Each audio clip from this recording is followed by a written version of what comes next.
Hello সবাইকে। আজকে খেয়েছিলাম গ্রামের ঐতিহ্যবাহী একটা খাবার কুমড়ো ফুলের বড়া।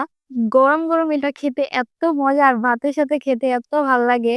তো ছোটবেলায় এটা আমার খুবই পছন্দ ছিল আর এখনো ভালো লাগে। আম্মু সকালে, সকালে বড়াগুলো ভেজে দিচ্ছিল।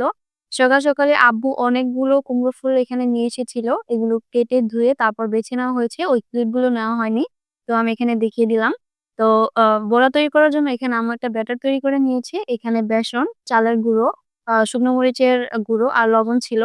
আর এখানে ফুলগুলো সুন্দর করে বেছে নেওয়া হয়েছে। তো এখন বড়াগুলো ভেজে নেওয়া হবে। ৩-৪ টা ফুল একসাথে ধরে তারপর ব্যাটারের সাথে চুবিয়ে গরম তেলের মধ্যে ছেড়ে দেওয়া হচ্ছে। এত সুন্দর একটা স্মেল আসছিল। খেতে খুবই ভালো হয়েছিল। আর আপনারা চাইলে ফুলগুলোকে ছোট, ছোট করে কেটে বেসনের সাথে মিশিয়ে তারপর ভাজতে পারেন। ২ পদ্ধতিতে এটা তৈরি করা যায়।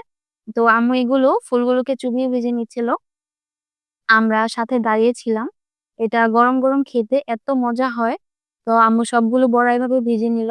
আর এটা অল্প জালে ভাজলে আ খুব সুন্দর করে ক্রিসপি হয় আর ভেতরটা একদম নরম হয়। আমি আপনাদের সাথে একটা ভেঙে শেয়ার করছি। দেখেন উপরটা এত সুন্দর মচমচে হয়েছে আর ভিতরটা একদম নরম। এটা ভাতের সাথে খেতে অনেক ভালো লাগে। এমনি, এমনি খেতে তো আরো ভালো লাগে। তো শেষ পর্যন্ত আমার ভিডিওটি দেখার জন্য ধন্যবাদ সবাইকে। আমার চ্যানেলটি লাইক এবং সাবস্ক্রাইব করে আমার পাশে থাকবেন। এরকম সুন্দর, সুন্দর ভিডিও যাতে আপনাদের সাথে আমি শেয়ার করতে পারি। Thanks for watching.